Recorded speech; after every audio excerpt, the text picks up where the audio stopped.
আপনারা কি ভাবতাছেন interior detailing wash chassis paint করবার লাগিয়া। হ্যালো গাইস, আসসালামু আলাইকুম। আজকে একটা আর্টিকেল আইছিল, আর্টিকেলের ইন্টেরিয়ার করলাম, ডিটেইলিং ওয়াশ করলাম আর চেসিস পেন্ট করলাম। প্রতি ভাষা আমি ফর্ম মারলাম, ফর্ম মারার পরে আমি সারা গাড়ি লিয়ে ব্রাশ মারলাম। ব্রাশ মারার রিজন এটা গাড়িটা পুরো লেত্রা আছিল, বহুত ওভার লেত্রা আছিল। লেত্রা থাকার কারণে আমি ফুল গাড়ি ব্রাশ মারলাম। ব্রাশ মারার পরে পানি মারলাম হাই প্রেসার মেশিন দিয়ে। পানি মারার পরে তা দেখি গাড়িটা ক্লিয়ার হয় নাই।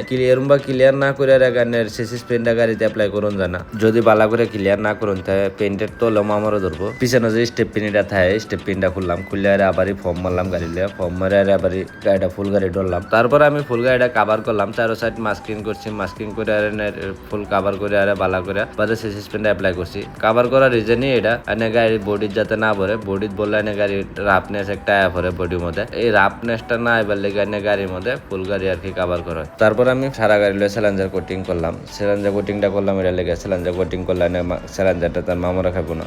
তারপর লাস্টে আমি যারা ইঞ্জিন কোটিংটা করলাম, করার পরে গাড়ির কাম শেষ হয়ে গেল। আর ভিডিওটা কিরম হলো কমেন্ট করে জানাবেন। আর কেরা থেকে ভিডিওটা দেখতেছেন কমেন্ট করে জানাবেন। আসসালামু আলাইকুম।